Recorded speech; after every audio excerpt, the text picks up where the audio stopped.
Well, hello. My name is Rebecca Pope. I'm here with The Vagrancy, and I'm the star of the series Drunk Shakespeare. This one specifically is A Midsummer Night's Dream, written by William Shakespeare.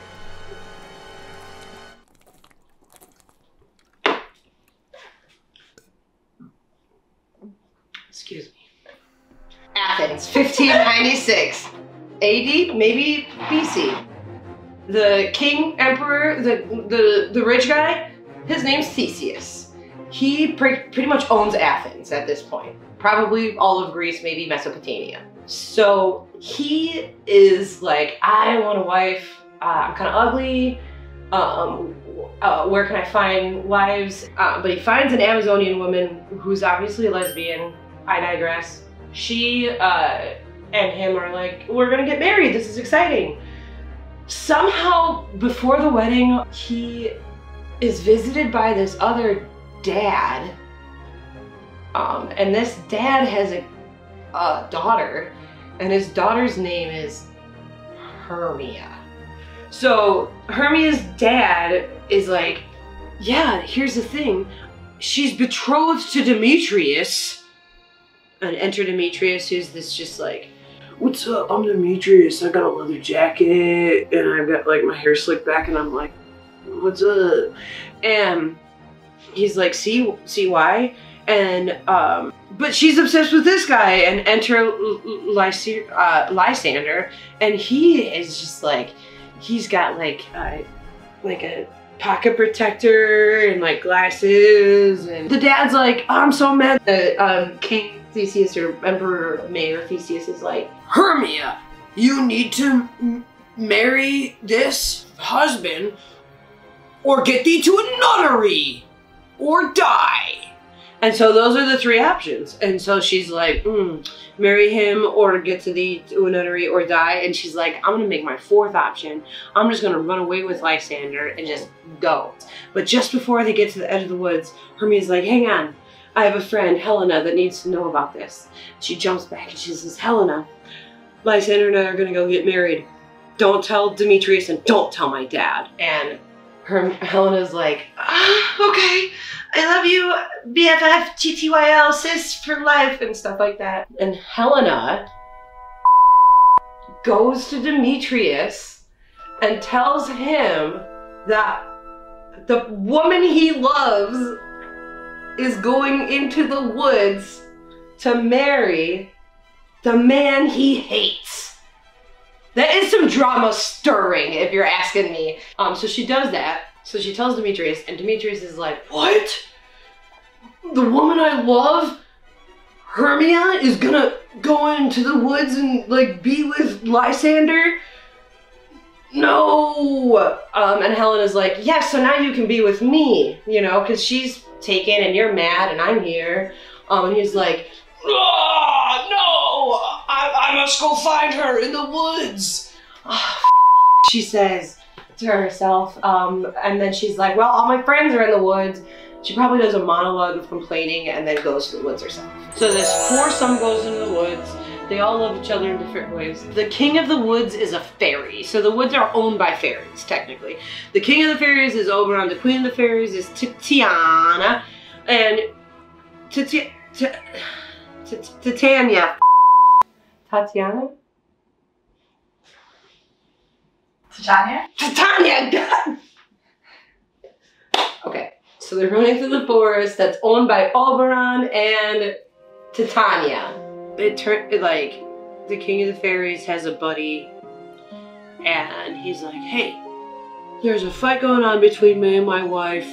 I see that there's some strangers in the forest. You know how we can fix this whole thing? A purple flower. Go find a purple flower.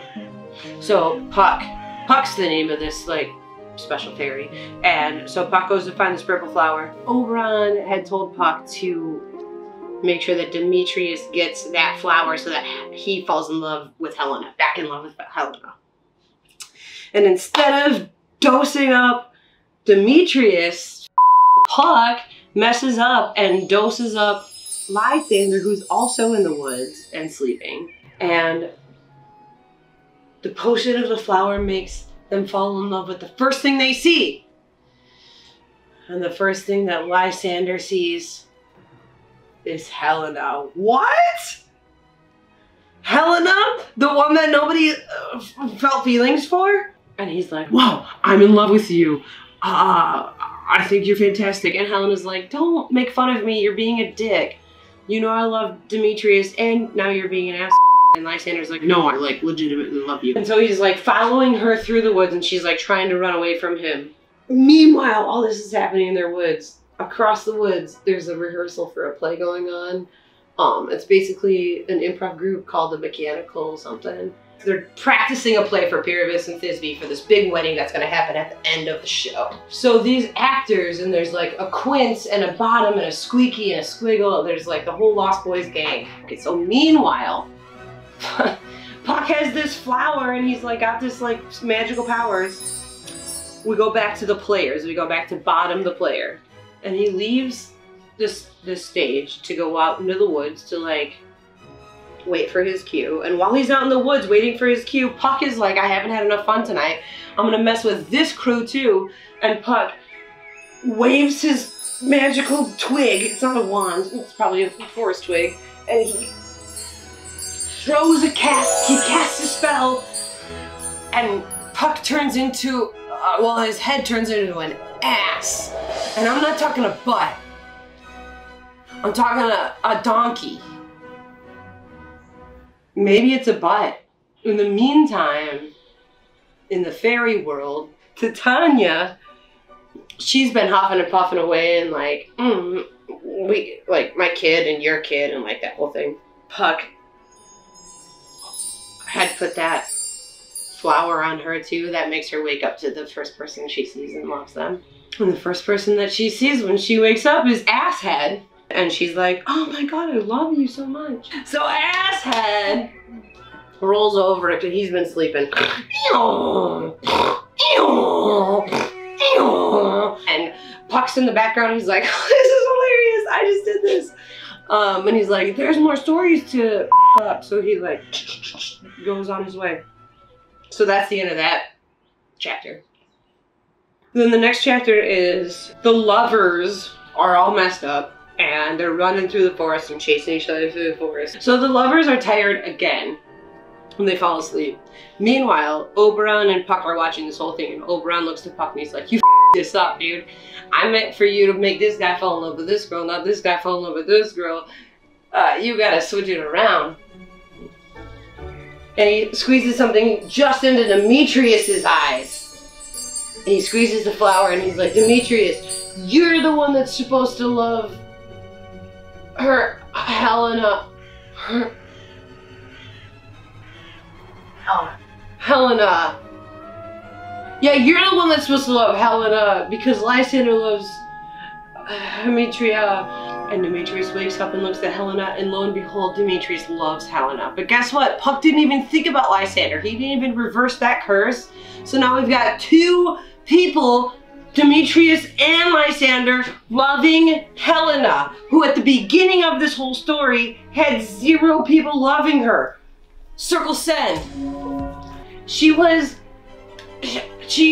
Her whole life flipped right before her eyes. She thought she had no one and now she has 2 guys over her. So she's like, you're bullshitting. You're bullshitting. You guys. Both of you. I'm going with Hermia. No, just joking. That'd be cool. She kicks the air. She leaves. And Oberon's watching this whole thing and he's like, Puck, you done up 3 times in a row now. You need to make this whole thing better before I count to 3. And everyone is dosed back up to where they normally should be. And then there's a whole wedding. Oh my god, the wedding. It's like 3/4 done. Alright, so there's this wedding and those players like, they trying to do a play at the wedding. There's Pyramus, Thisbe, and a wall. Okay. I'm sorry, I just like how bored was this guy to keep writing and being like, oh, you know what, the end of the play? No, let's add a play onto the end of the play. Okay, so this play is called Hermes and Thisbe. Hermes is this like guy who loves Thisbe, but they live like in different corners of like the city, and they have this wall between them. And Peter Quince plays this wall, and he's like super proud of his wall. He's just super proud of being a wall. I mean, like every character counts.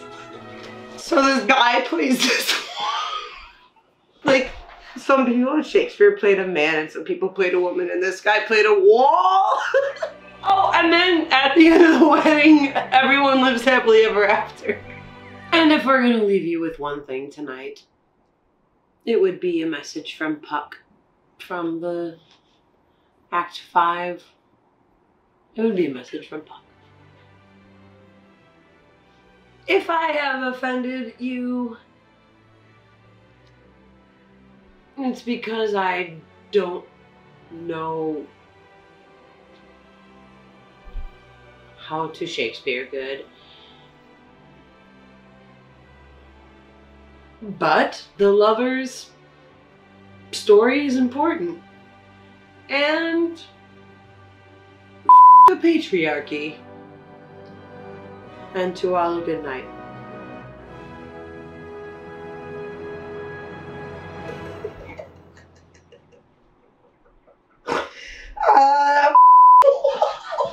I'm just thinking about some guy.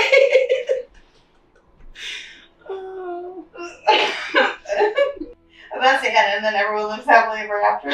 I don't know. I'm so sorry. That was a whole thing. I'm so sorry. I'm very sorry. No. We should get a whole. We didn't even get a whole thing. No, we did get a whole thing. Was that the whole story between two? Well, can we try one more? Yes.